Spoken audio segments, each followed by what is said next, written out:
Merong 6 na natitirang housemates at kanilang magiging final duo sa PBB Celebrity Collab Edition, ayon sa pinakahuling update. Sino kaya ang karapat-dapat na makasama sa Big Four at tatanghaling big winner? Ralph De Leon at Will Ashley.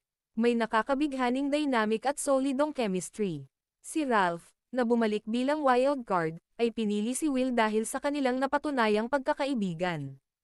Ang suporta ay isang magandang pundasyon para sa Big Night. Eisner Ranallo at Charlie Fleming. Magandang underdog story, si Charlie ay bumalik bilang wild card, si Eisner ay hindi pa na-nominate.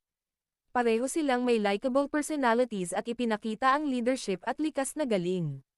Malaki ang potential nilang magdala ng sorpresa. AZ at River. Bagamat nasa gitna sila ng pack, matibay ang kanilang performance at chemistry. Maraming taga-suporta ang naniniwalang kayang iangat nila ang laro upang pumasok sa Big Four.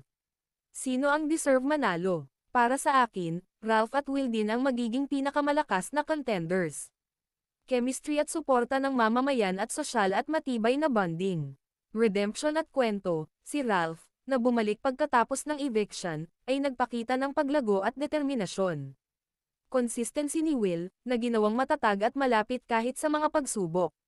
Gayunpaman, hindi natin pwedeng ipagsawalang bahala ang Eisner at Charlie, pareho silang may malalakas na base ng fan, likas na karisma, at authenticity. Maaaring maging isa sila sa malakas na wildcard finalists. Ikaw, sino ang pinakagusto mong duo sa natirang mga housemate? Mag-comment sa baba. Nagustuhan mo ba ang content na ito? Huwag kalimutang mag-like, follow and share.